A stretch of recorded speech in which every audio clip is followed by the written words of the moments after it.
Welcome to my assembly, which I recorded in March 2014. I thought it would be fun to go and visit parts of the school that students normally don't go. So, aided by Eric Windrich, we took a camera and visited parts of the school, and my apologies in advance, we're not the BBC, so this was just home videos of parts of the school that students will normally never visit. And we begin by going underground in T. Welcome to the cellars that are buried underneath the school. This once upon a time used to be where the caretakers used to live. So you can see there are areas of the whole school that you've never seen before. Both this room and the one next door have chutes coming down, and we believe that that used to be for the coal boilers. So this whole room was filled with coal, and then the caretakers would have to go and fill the boilers for heating the whole building. And if you follow me around, you'll see that we've now got it. This is the area the caretakers used to use. It has all the heating pipes feeding the whole of the school, and once upon a time was an area where the caretaker would come down, have his cup of tea, and would be shoveling the coal into the boilers for the whole of the building.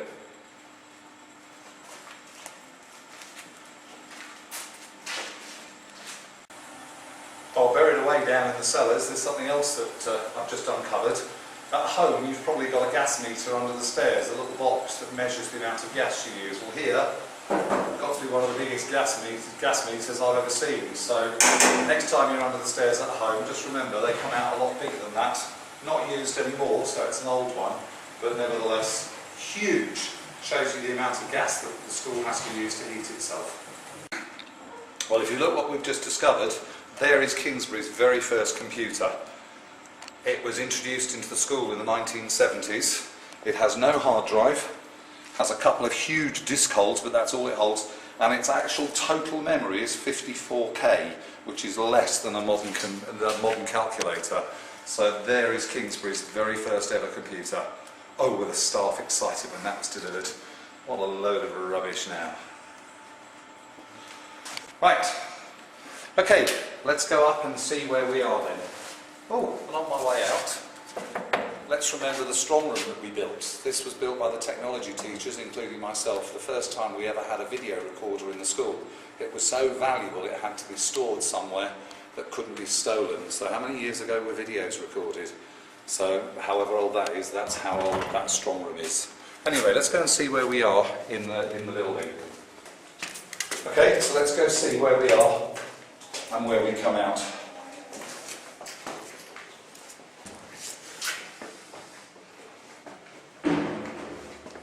So, come see where we are.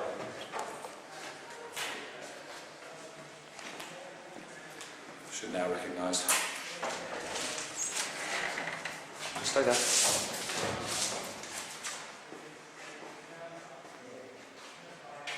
Ta-da! So now let's go visit the boiler house in Tyler's.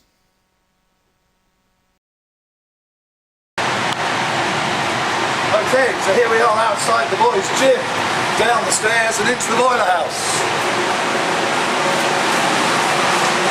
And you'll hardly be able to hear a word, so I'm going to shut the boilers off for 2 minutes so we can talk.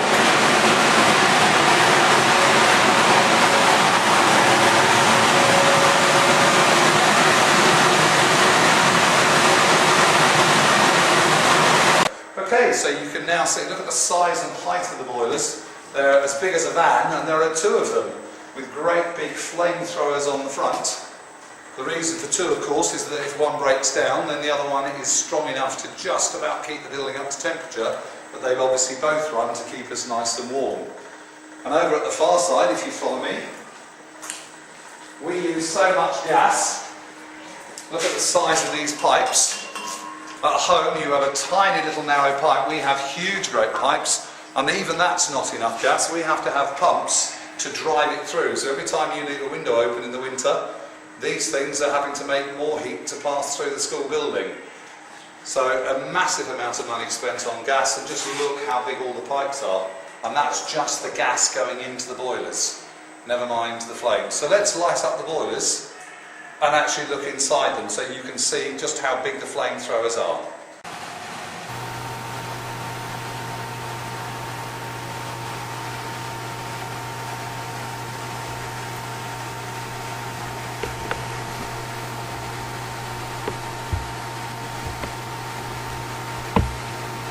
These jets are combining air with the gas to make it as hot as it possibly can do, and it then fires the flames down inside the boiler. And there are in fact a couple of boiler parts lying in the boiler house, and those flames are fired into these circular rings, and water is passing through the rings.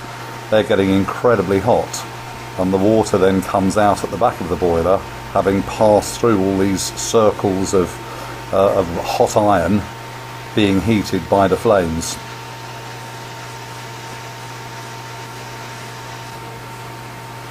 The hot water pipes at the back then carry the hot water all the way out into the boiler house and then further round into the building, which I'll show you in a moment.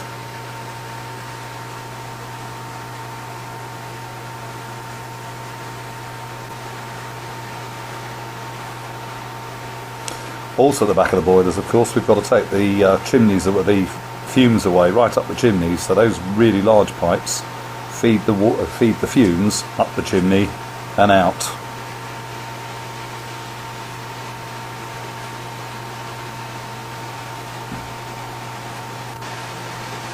Now these are the giant pumps that then drive the water through the building, and if you think about it, from this place under the boys' gym right the way to room 23, there's nearly half a mile of pipes for the hot water to get there.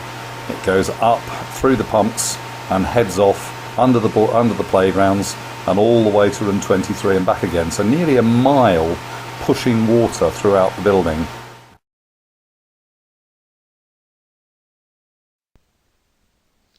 And of course in Princes Avenue we also have the boiler houses. So here we are on the upper school A block front corridor, and I'm sure lots of you will recognise the iron gates. But what you haven't done is come down the stairs.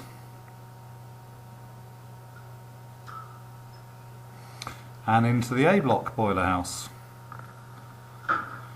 And as we walk through now, I'm going underneath the head of year's office, and I'm now directly below the head of year 10 and head of year 11 office. Here are the boilers. Once again, there are two of them to make sure we get all the heating we need, and behind that white door is in fact thousands of gallons of fuel oil, because this is an oil-fired setup.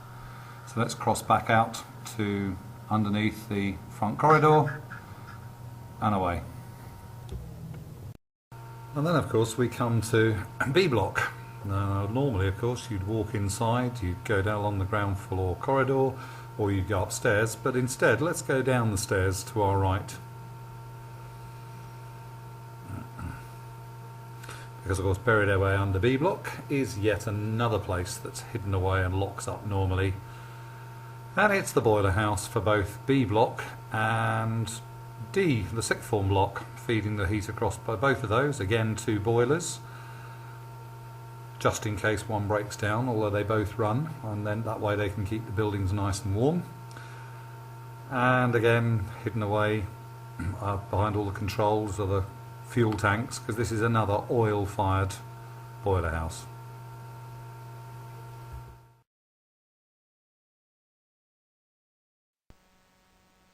I thought it would be interesting just to ask to see what the bills were for the last year. So in March 2014, this is the total of fuel bills that we have paid in the last year, and you can see in the lower school we spend nearly over £100,000, and in the upper school we spend over £130,000 on fuel. That means in a single year Kingsbury spends nearly £250,000 on energy.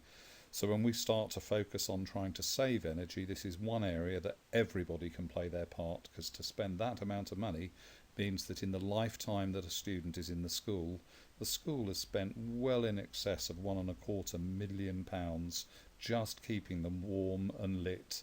So anything we can do to save energy has got to be a really positive step. Move on up and get up onto the roofs.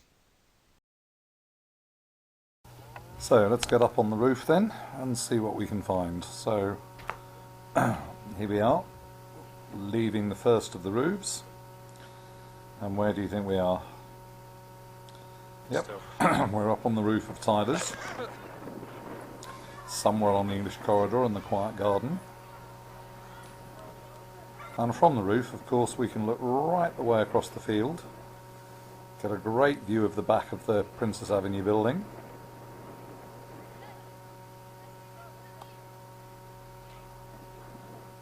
And of course, it's when we're up here we can really see just how much green land around the school there is. We really are very lucky with the amount of parkland, grounds and gardens that we have. Many schools have none at all, and just look out there at the fantastic grass and grounds, trees and everything else that we have. We're really very lucky at the school. And then if I walk back to the back of Tyler's, of course, you know, not a bad size of playground, but yet again, if you look out beyond our playing fields and so on, our school must be the envy of many.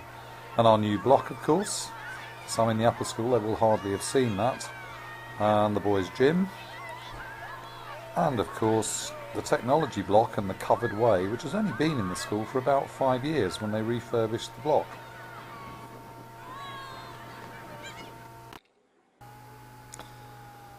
Okay, so this is the last of the times I'm going up on the roof, and the first thing we come to is a tank room where the water tanks used to be. In fact, there's still one water tank there, and then when we step out on the roof, I wonder if you can work out where we are.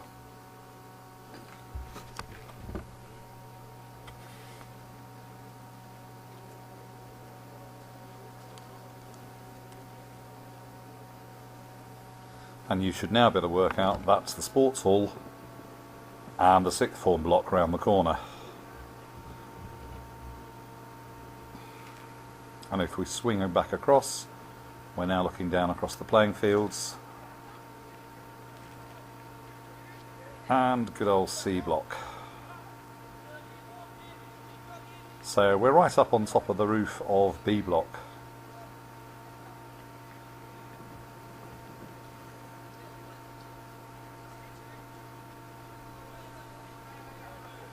And here we are, one of the first of the two playgrounds.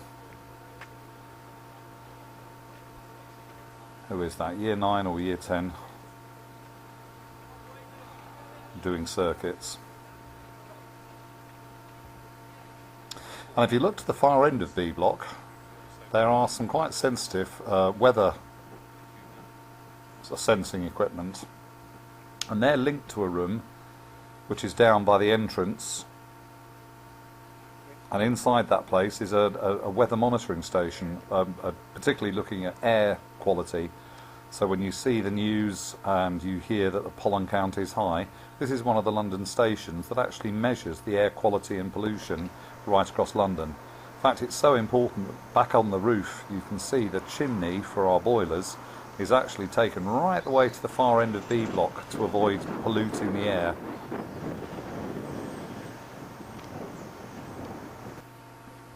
And finally, from the top of B block, of course, you can look across and actually see the entrance to Tyler's.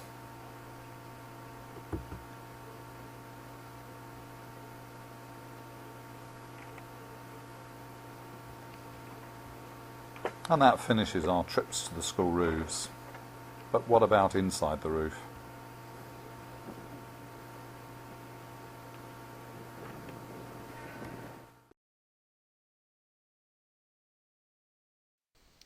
And finally we get above the oldest part of the school, up in the A block roof, and we begin above the stage.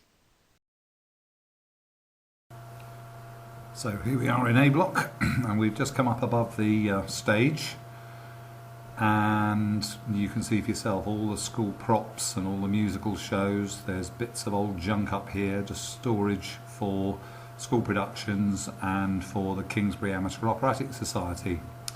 And then if we make our way forward above the stage, there is a trapdoor that leads through to the loft above the hall.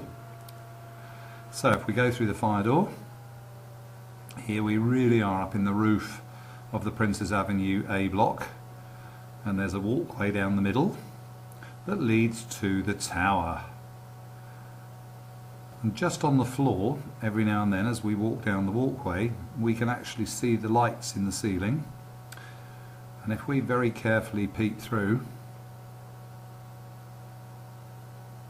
we should be able to see the poor sixth form all doing their exams sitting in the hall. So next time you sit in the hall and you look up, you'll see a grill in the ceiling and realise that there is a hole going right the way through into the loft. However, if we carry on the walkway, we come to the base of the tower. Great big timber beams holding up the tower. So let's climb up inside. You'll notice the walls covered in graffiti, which are quite fascinating when you get up there. They are really quite fun to read. In fact, we'll have a look at some in a minute. Let me just climb up the ladder. Oh, and if you don't know which tower I'm talking about, that's the one I'm talking about, the green dome. It's made of copper on the outside, and inside it's all timber. So I'm now climbing up inside. Here we go. Not the easiest place to get into, I have to admit. But the views from up here are absolutely fantastic. So let's have a look round.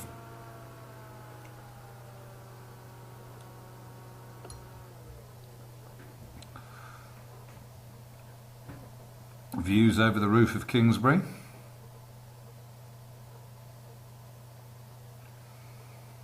I've lost a window at the back here due to storms. That's room 74. And we can see right the way up onto Harrow and then all down Princes Avenue. Fantastic views from up here.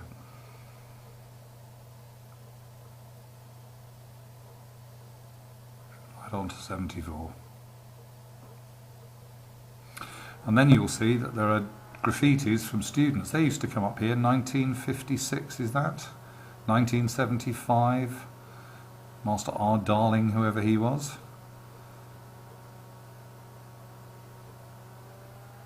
Michael Hart's 1990, is that? Williams 1944. So it's like a historical archive of students who used to sneak up into the tower. You can't do it anymore because it's locked away. And they even used to have the entire group of prefects make little shields and have them mounted up into the tower. These are the senior prefects from 1965.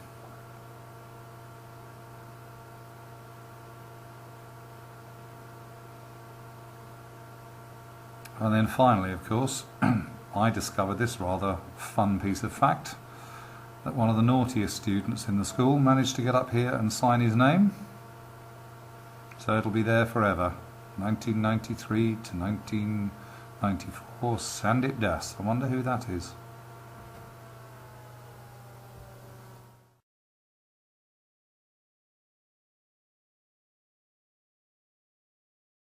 Well, I hope you've enjoyed that brief tour of some of the places in the lower and upper school and the hidden parts. And my special thanks goes to Eric Windrich, who joined me on our fun little jaunt on the day.